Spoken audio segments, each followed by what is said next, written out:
Shalom saudaraku yang dikasihi dan diberkati Tuhan. Senang sekali dapat menjumpai lagi saudara sekalian melalui misbah doa di pagi hari ini. Mari pagi hari ini kita siapkan hati dan kehidupan kita untuk datang kepada Tuhan di dalam hadirat-Nya, menyembahnya, memuliakan namanya, dan bersyukur kepadanya. Mari kita mau datang kepada Tuhan pagi hari ini.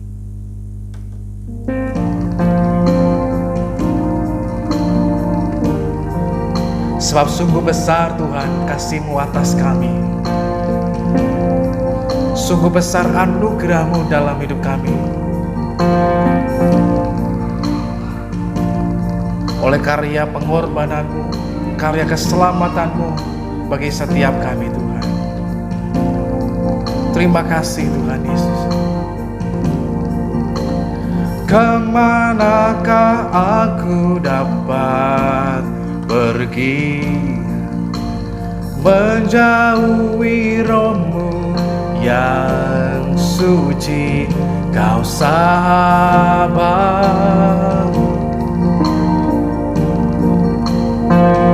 dan Kau dekat.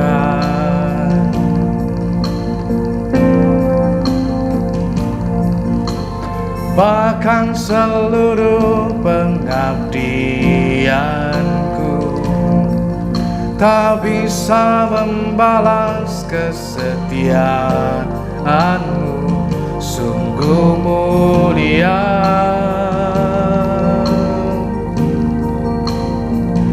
dan berharga. Sungguh besar pengorbanan-Mu bagiku, terlalu dalam untuk dimengerti. Sungguh besar,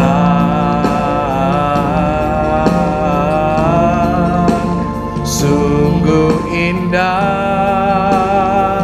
yang Kau pikirkan tentangku, tak terselami bagiku. Sungguh indah, sungguh indah, sungguh indah, sungguh indah.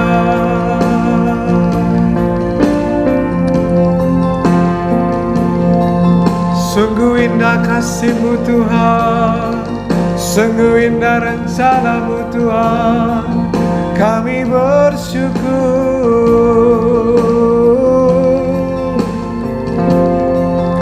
memuji nama-Mu, memuliakan Engkau, Allah yang hidup, Tuhan yang kuasa. Mari naikkan syukur kepada-Nya, sebab Tuhan itu baik, sebab Tuhan itu baik, sebab kasih setia-Mu Tuhan tak pernah berubah. Kemurahan-Mu lebih dari hidup. Kami bermazmur bagi-Mu, Tuhan kekuatan kami, Engkau Raja yang kekal. Terima kasih Tuhan, terima kasih Tuhan.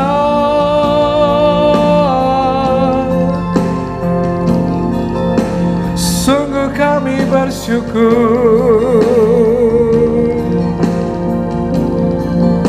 sungguh kami bersyukur Tuhan, menyembah-Mu,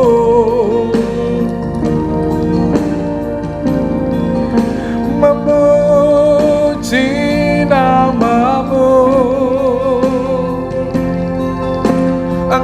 wajah kemuliaan. Tinggikanlah dirimu mengatasi langit. Mari angkat hatimu, sembah Dia, agungkan Dia, muliakan Tuhan, agungkan namanya. Mari beri syukur padanya. Mari naikkan pujian bagi Tuhan. Oh, terima kasih Bapa, terima kasih Tuhan. Dan kami bersyukur menaikkan pujian, menaikkan pujian bagimu Tuhan. Haleluya.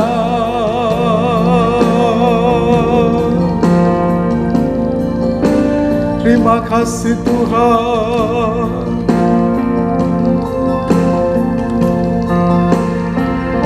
Kiara lama nalamu Isana nada kana nalamu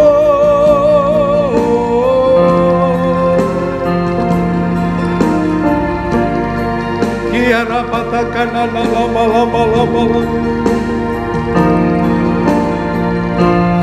Sikinara lama takana nalama se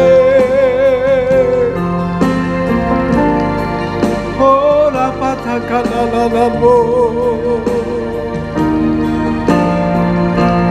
Sikinara patakana-nanamayana sakatakana. Dengan segenap hati kami mau bersyukur, kami mau bermazmur bagimu ya Tuhan.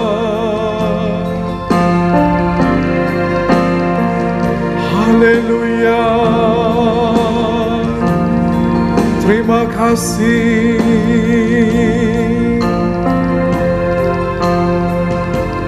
Kami sembah Kau Tuhan. Haleluya.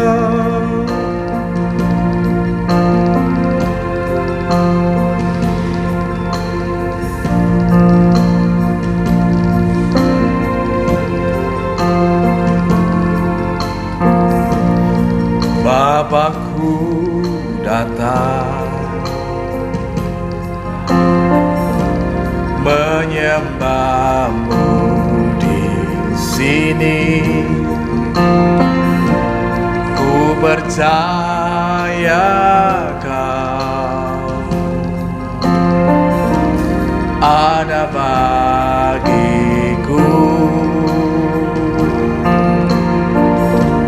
Tak usah aku takut, sebab Kau sertaku. Tak usah aku bimbang, Kau di dalamku. Tak usah aku cemas, Kau penghiburku. Saat ku lemah, Kau kuatku. Ku nyanyi haleluya,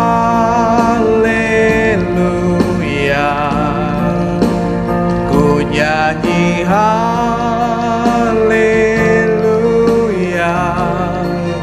Sungguh Kau hebat, ajaib perkasa perbuatanmu.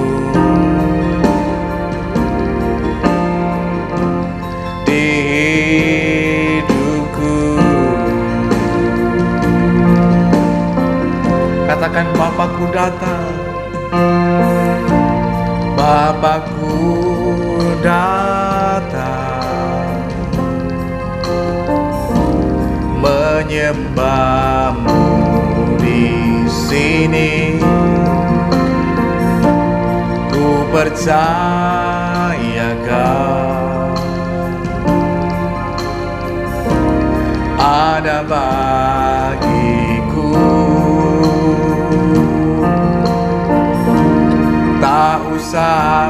takut, sebab Kau sertaku. Tak usah ku bimbang, Kau di dalamku. Tak usah ku cemas, Kau penghiburku. Saat ku lemah, Kau kuatku. Ku nyanyi haleluya, ku nyanyi haleluya, ku nyanyi haleluya. Sungguh Kau hebat, ajaib perkasa perbuatanmu. Ku nyanyi haleluya, ku nyanyi haleluya, ku nyanyi haleluya. Sungguh Kau hebat, ajaib perkasa perbuatanmu. Katakan, tak usah ku takut,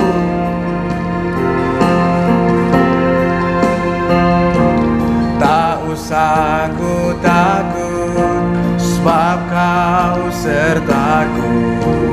Tak usah ku bimbang, Kau di dalamku. Tak usah ku cemas, Kau penghiburku. Saat ku lemah, Kau kuatku. Sekali lagi katakan, tak usah ku takut, tak usah ku takut, sebab Kau sertaku. Tak usah ku bimbang, Kau di dalamku. Tak usah ku susah, Kau penghiburku.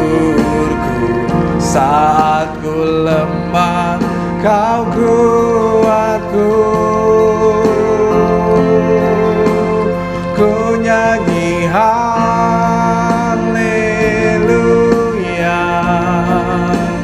ku nyanyi haleluya.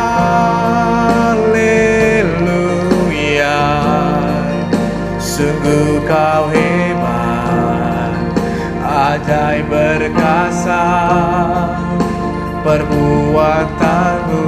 Dengan iman katakan, ku nyanyi haleluya, ku nyanyi haleluya, ku nyanyi haleluya. Sungguh Kau hebat, ajaib perkasa perbuatanmu. Di hidupku,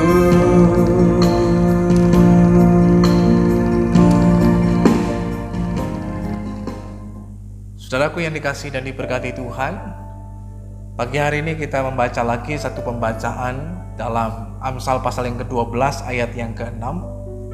Ini berbicara lebih banyak tentang bagaimana kita menggunakan ucapan mulut lidah kita dan bagaimana seharusnya kita menggunakannya dalam kehidupan ini. Sebab salah satu tanda kedewasaan iman seseorang itu terlihat, itu nampak melalui ucapan perkataannya. Nanti kita akan melihat melalui pembacaan ini dan perenungan ini, apakah kita sudah dikategorikan sebagai orang yang mulai dewasa dalam iman atau belum.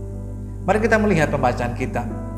Amsal pasal yang ke-12 ayat yang ke-6. Firman Tuhan mengatakan, perkataan orang fasik menghadang darah, tetapi mulut orang jujur menyelamatkan orang. Dalam terjemahan The Message Bible dikatakan lebih jelas, perkataan orang fasik membunuh, ucapan orang yang lurus atau tulus hati itu menyelamatkan. Nah, saudaraku yang dikasihi Tuhan, kehidupan kita itu seperti layaknya pohon. Sebagai pohon kita diumpamakan lewat ucapan mulut kita itu sesuatu yang dihasilkan. Nah, kalau pohon apa yang dihasilkan? Buah. Nah, buah apa yang kita hasilkan lewat kehidupan kita, lewat ucapan mulut kita? Maka orang akan bisa merasakannya dan orang kemudian akan bisa menilai apakah kita ini adalah pohon yang baik atau pohon yang tidak baik. Apakah kita ini orang yang benar, orang yang tulus, orang yang lurus hatinya, atau orang yang fasik. Nah, itu semua juga nampak terlihat melalui ucapan mulut kita. Oleh karena itu, saudara dikasihi Tuhan, bagian yang pertama lewat firman Tuhan ini, maka kita diingatkan lagi. Firman Tuhan mengatakan perkataan orang fasik membunuh, ucapan orang yang lurus itu menyelamatkan. Nah, dua orang yang berbeda menghasilkan dua hal yang juga sangat jauh berbeda. Orang fasik menghasilkan ucapan yang membunuh, yang bisa melukai orang yang lain. Tetapi orang yang lurus hatinya, orang yang tulus, orang yang jujur, itu ucapannya menyelamatkan. Nah, ini yang penting dalam kehidupan kita. Hanya memang sayangnya lebih banyak orang suka kemudian jatuh ataupun binasa dengan pujian dibandingkan selamat lewat teguran. Memang namanya teguran, orang berbicara dengan jujur, dengan lurus hati, dengan tulus menegur kita kalau kita berbuat salah ataupun keliru, sesuatu yang memang bagi telinga kita tidak menyenangkan. Bahkan kita mungkin berkata kebagian besar kita nggak suka untuk ditegur dan diingatkan. Tapi sebenarnya itu justru menyelamatkan kita. Karena mereka berkata mengkritik untuk membangun, supaya kita ketika melihat ada sesuatu yang kurang atau yang salah, yang keliru dalam hidup kita, dan mereka melihatnya, mereka mengingatkan kepada kita. Dan itu adalah peringatan yang tulus dan jujur. Itu akan menyelamatkan kita dari kejatuhan, kegagalan, ataupun bahkan kebinasaan. Nah, oleh karena itu berkaitan dengan hal ini, maka yang pertama bahwa ucapan itu keluar dari mana sumbernya. Sumber yang baik akan mengeluarkan hal yang baik. Sumber yang tidak baik akan mengeluarkan yang tidak baik. Kalau sumbernya itu tawar, maka air yang dialirkan juga adalah air yang tawar. Tapi kalau sumbernya itu air asin, akan mengalirkan air yang asin. Nggak mungkin air tawar kemudian mengalirkan air yang asin. Kecuali ada perubahan di tengah jalan dan lain sebagainya. Tetapi secara alami tidak mungkin bisa terjadi. Nah, oleh karena itu ucapan itu berasal dari sumbernya, dari pribadi orang tersebut. Nah, oleh karena itu setiap orang akan dikenal dari buahnya. Oh, ini orang yang baik, ya ini orangnya nggak baik. Orang tahu dari mana? Minimal dari ucapan perkataannya. Bukan hanya sekali dua kali, tetapi berkali-kali, terutama orang yang sudah sangat mengenal dengan dekat, dengan intens, dengan baik, itu akan sangat mengenal. Oh, ini orangnya tulus, ini orangnya jujur, ini dapat dipercaya. Wah, ini orangnya enggak, memang kelihatannya tampilannya tulus, tampilannya rohani, tapi sayang orangnya enggak tulus, karakternya kurang baik. Nah, orang akan kemudian bisa menilai. Pohon akan dinilai dari buahnya. Oh, ini pohon durian, ini pohon mangga, ini pohon jambu. Dari mana? Dari buahnya. Sekalipun mungkin bentuknya mirip, daunnya mirip, tetapi akan terlihat betul dengan jelas aslinya dari buah yang dihasilkan. Nah, oleh karena itu, saudara yang dikasihi Tuhan, ini yang menjadi bagian yang pertama. Dalam kehidupan kita, itu akan dikenal, ataupun kita dapat mengenal orang lain lewat ucapan perkataannya. Perkataan memang bisa dapat dibuat-buat atau bisa didramatisir dan lain sebagainya, bisa. Orang membuat atau merencanakan dengan ucapan perkataan yang rohani dibungkus dengan ucapan yang baik, itu bisa saja. Tetapi dengan berjalannya waktu semua akan dibuktikan. Terutama lewat tekanan, lewat gesekan yang asli yang ada di dalam kita akan dipaksa untuk keluar muncul. Susu ditekan, mentega dihasilkan. Kalau di dalam hati kita ditekan, maka sesuatu yang ada di dalam kita itu akan keluar. Apakah itu kehidupan atau kematian? sesuatu yang bisa kemudian membangun atau meruntuhkan, sesuatu yang dapat memulihkan atau melukai orang yang lain. Sesuatu hal yang betul-betul yang murni dan tulus atau tidak, itu akan dinyatakan lewat tekanan dan gesekan. Sebagai contoh, mungkin kita bisa berpura-pura baik di depan orang dengan ucapan mulut kita sopan, baik, ramah. Tetapi ketika kita mengalami tekanan dan gesekan dengan orang tersebut, maka yang asli dalam diri kita itu akan muncul. Wah, mulai keluar semua kata-kata yang ada di dalam cerita yang aslinya. Sekalipun mungkin pada awalnya kita sudah membungkusnya dengan hal yang rohani. Yang kedua dari firman Tuhan ini, kita perlu belajar bahwa betapa pentingnya dalam diri kita ini selalu diisi hati kita dengan firman Tuhan yang hidup. Kalau hati kita dipenuhi dengan firman Tuhan yang hidup, maka yang akan kita keluarkan dari perbendaharaan hati kita adalah perkataan Tuhan yang hidup, bukan sesuatu yang mematikan. Kalau kita mengisinya dengan firman kebenaran, bila tidak, maka yang kita ucapkan adalah hal yang berbeda. Terutama pada saat menghadapi krisis, menghadapi kesukaran, menghadapi tekanan, kesulitan dan lain sebagainya. Anda dapat melihat dewasa atau tidak seseorang dari ucapannya. Contoh sederhana dari orang Israel. Pada saat orang Israel keluar dari Mesir menuju ke tanah perjanjian, lalu kemudian Musa mengirimkan 12 pengintai untuk mengintai. Setelah mengintai kurang lebih 40 hari, mereka pulang kembali dan memberikan laporan dan juga hasil yang ada dari tanah yang ada di tanah Kanaan. Mereka menyampaikannya. 10 orang menyampaikan bahwa di sana tanahnya begitu baik. Namun sayangnya orangnya gede-gede, besar-besar. Kita bisa ditelan, kita kecil banget. Kita nggak sebanding dengan mereka. Kita nggak mungkin bisa masuk ke sana. Saudara perhatikan, berhadapan dengan tantangan, apa yang asli dalam hidup mereka keluar.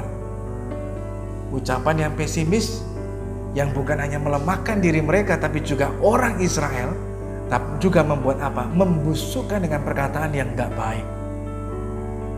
Hati mereka dipenuhi dengan ketakutan, kekhawatiran, maka yang muncul keluar perkataan yang melemahkan orang lain. Seperti 10 pengintai. Karena mereka bersandar pada pengertian mereka, bukan pada janji Tuhan, pada penyertaan Tuhan yang luar biasa yang ada bersama dengan mereka, bahwa Tuhan telah menyerahkan tanah Kanaan itu pada mereka. Tetapi karena mereka bersandar pada pengertian mereka, maka mereka berkata, mereka jadi takut, mereka jadi khawatir, dan mereka merasa kecil hati, dan mereka berkata, nggak mungkin kita bisa masuk. Dan bukan hanya itu saja, karena dalam hati mereka ada kecil hati, ada rasa takut, maka itu mempengaruhi juga lewat ucapannya kepada orang lain. Mereka melemahkan iman orang Israel. Mereka melemahkan semangat orang Israel. Sudah perhatikan? Nampak dari ucapannya. Pada saat apa? Ada kesukaran. Sama dengan kehidupan kita, salah satu barometer kita dewasa dalam iman atau tidak, lewat ucapan kita akan nampak. Terutama pada saat kita diperhadapkan dengan kesukaran dalam hidup. Coba perhatikan, ucapan apa yang keluar dari mulut kita? Sungut-sungut, menggerutu, mengeluh, atau kita berkata, sekalipun masalahku banyak, tapi Tuhanku besar, aku bisa menghadapinya. Bersama dengan Tuhan aku cakap menghadapi segala perkara. Sehingga kita gak menyerah. Sesungguhnya masalah bukan diberikan, diizinkan terjadi untuk menjatuhkan kita atau membuat iman kita jadi gugur, bukan. Tapi untuk menyingkapkan apa yang asli dalam diri kita. Apakah kita dewasa atau tidak? Apakah kita memiliki iman yang benar atau tidak? Kuat atau enggak? Lewat sebuah ujian. Nah, oleh karena itu, saudara yang dikasihi Tuhan, betapa penting hati kita selalu dipenuhi dengan firman Tuhan yang hidup. Firman Tuhan itu berkuasa juga untuk menyembuhkan. Pada saat kita mengalami ada luka hati, kekecewaan dan kepahitan, itu memenuhi hati kita, maka yang kita ucapkan pun hal yang sama. Orang yang pahit hatinya akan mengucapkan kata-kata yang memahitkan hidup orang lain. Orang Israel orang pahit hati. Apa yang terjadi? Karena belum dipulihkan, mereka memainkan hati Musa sehingga Musa berbuat teledor dan salah di hadapan Tuhan. Orang yang terluka hatinya dan belum dipulihkan, dia akan cenderung melukai orang lain, terutama lewat ucapan perkataannya. Orang yang hidupnya dipenuhi dengan kekecewaan, kegetiran, kepahitan, maka dia akan juga mengucapkan hal yang sama. Oleh karena itu betapa pentingnya kita harus mengalami pemulihan dari Tuhan. Lewat apa? Mari kita isi hati kita dengan firman Tuhan yang hidup. Firman Tuhan yang hidup itu berkuasa menyembuhkan, memulihkan kita dari rasa kecewa, sakit hati, kepahitan, dan lain sebagainya. Tapi juga akan memulihkan hati kita, menyembuhkan dan menguatkan kita. Nah, kalau kita sudah dipulihkan, menjadi sehat kembali, maka perkataan kita pun menjadi sehat. Enggak banyak perkataan yang sakit, yang pesimis, dan lain sebagainya. Tidak mematikan orang lain, tapi menghidupkan dan membangun kehidupan orang yang lain. Dan itu berawal dari hati. Nah, hati kita ini loh sering harus diberi lebih banyak porsinya makanan rohani, yaitu firman Tuhan. So itu Tuhan katakan, perkatakan firman Tuhan, renungkan itu siang dan malam. Semakin kita banyak memperkatakan firman Tuhan dan mendengarnya, menerimanya, itu akan berperan besar dalam hidup kita, memulihkan, menyembuhkan hidup kita, tetapi juga memiliki dampak. Buah yang dihasilkan lewat ucapan kita sangat memberkati kehidupan orang yang lain yang ada di sekitar kita. Buat kita jadi kuat. Kalaupun kita menghadapi tekanan, kesulitan, dan tantangan, kita nggak akan mudah menyerah, mudah berputus asa, ataupun bersungguh-sungguh dan mengeluh. Tapi sebaliknya kita akan berkata, betul masalahku besar, kesulitan yang kuhadapi gede banget, tapi kita punya Tuhan yang luar biasa. Sehingga kita bisa berkata, masalah itu mah biasa, Tuhan itu yang luar biasa. Nah, itu bisa muncul pada saat hati kita ini terus dipenuhi dengan firman kebenaran. Firman yang hidup yang akan menghidupkan setiap kita. Sehingga lewat hidup kita lah bisa menghidupkan kembali iman orang lain, semangat orang lain, pengharapan orang lain yang mungkin sudah mulai hampir padam, bisa menyala kembali. Wow, hal yang luar biasa. Yang ketiga, yang terakhir, sudah dikasih Tuhan. Melalui bagian firman Tuhan ini kita belajar.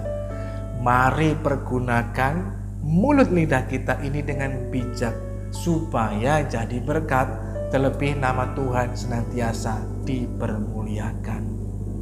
Sudah perhatikan? Lidah kita, ucapan mulut kita ini seperti halnya pisau tajam. Pisau itu ada berapa jenis? Pisau bisa digunakan sebagai alat kejahatan untuk melukai atau bahkan mungkin untuk membunuh. Sehingga darah ditumpahkan dan dibunuh atau membunuh orang lain. Tetapi di sisi yang lain, pisau dapat digunakan untuk hal yang baik. Pisau bedah contohnya. Untuk apa?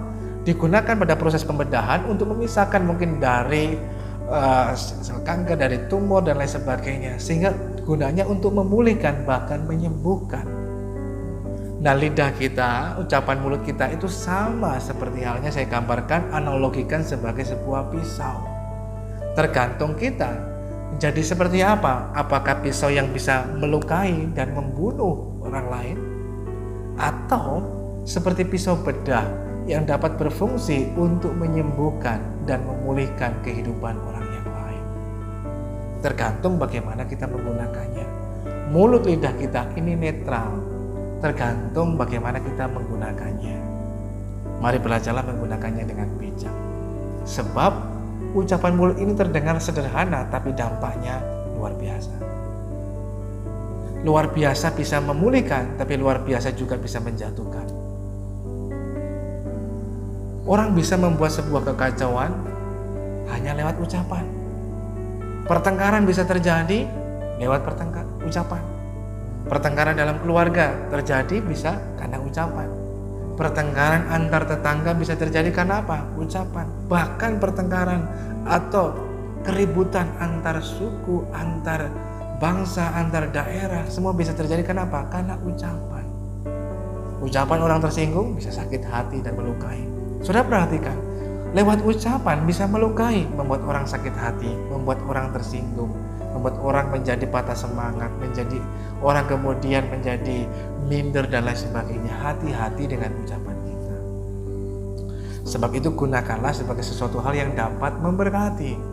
menghidupkan, menguatkan, menolong, memberkati orang lain. Bukan mengutuk, menghina, merendahkan, ataupun mungkin menyakiti dan melukai kehidupan orang yang lain. Gunakan dengan bijak dalam hidup ini, sehingga dapat memberi manfaat dan dampak bagi kehidupan orang yang lain, terutama lewat ucapan mulut kita. Dan itu semuanya penting buat kita, sehingga itu semuanya. Oleh karena itu, pada kesimpulannya kita mesti punya kehidupan yang lurus. Lurus dimaksudkan di sini adalah antara hati, ucapan itu selaras, sama. Nah, orang yang gak lurus hatinya, antara dalam hati dan ucapannya bisa berbeda. Maka itu bukan orang yang tulus hati, orang yang sifatnya bulus, licik, dan itu Tuhan gak berkenan. Tapi Tuhan mau kita punya sikap hati yang lurus, antara hati dan ucapan itu selaras. Disitulah Tuhan dipermuliakan dan ditinggikan.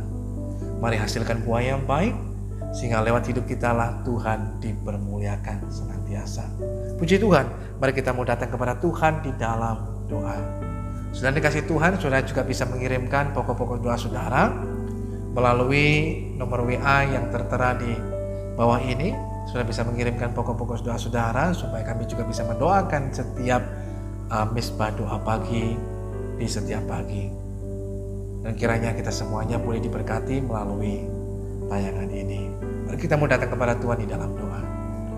Bapa Surgawi, kami mengucap syukur lagi kepada-Mu Tuhan buat kasih dan kemurahan-Mu dalam hidup kami. Kami telah mendengar firman-Mu yang sangat berharga dan memberkati kehidupan kami, sehingga mengingatkan lagi dalam hidup kami bahwa salah satu tanda kedewasaan iman itu nampak lewat ucapan dan perkataan kami.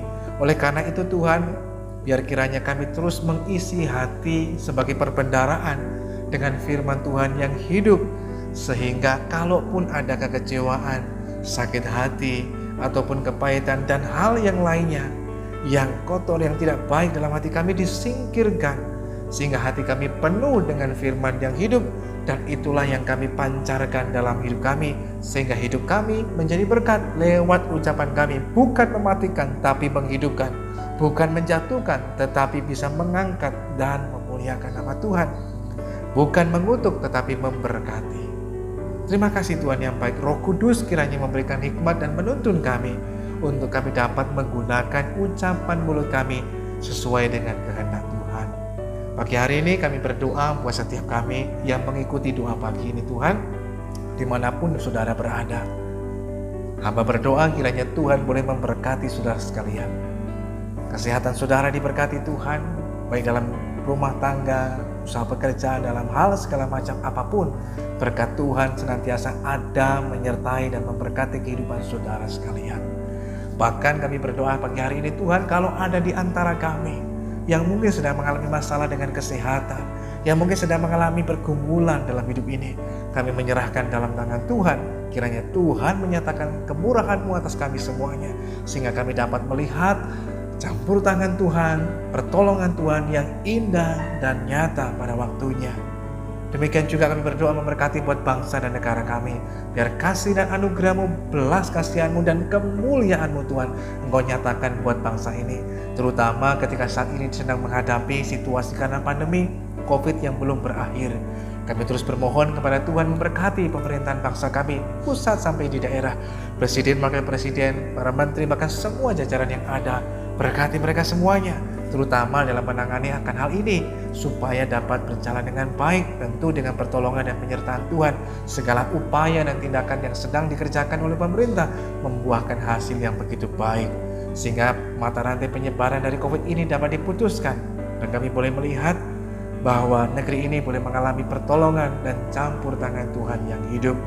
Berkati juga Tuhan, pagi hari ini kami menyerahkan kehidupan kami dalam tangan Tuhan. Kalau selesai doa ini kami akan kembali melanjutkan aktivitas kehidupan kami, baik kami yang bekerja, berusaha, melanjutkan studi pendidikan kami dan lain sebagainya. Berkat, anugerah, penyertaan, perlindungan Tuhan menyertai dalam kehidupan kami semuanya. Saudaraku yang dikasihi Tuhan, mari arahkan hidup kita pada Tuhan dan terimalah berkat Tuhan. Bila kiranya pagi hari ini turunlah atas saudara sekalian berkat damai sejahtera dari Allah Bapa, kasih karunia dari Kristus Yesus Tuhan, persekutuan, pertolongan Roh Kudus akan terus menolong, menyertai dan memberkati kita sekalian. Tuhan memberkati engkau dan melindungi engkau. Tuhan menyinari engkau dengan wajahnya dan memberikan engkau kasih karunia. Tuhan menghadapkan wajahnya kepadamu dan memberikan engkau damai sejahtera. Terimalah berkat Tuhan pagi hari ini hanya dalam nama Tuhan Yesus Kristus, Tuhan dan Juru Selamat kita yang hidup sampai Dia datang pada kali yang kedua, bahkan sampai selama-lamanya. Haleluya, haleluya. Amin. Selamat pagi, selamat beraktivitas. Tuhan Yesus memberkati kita.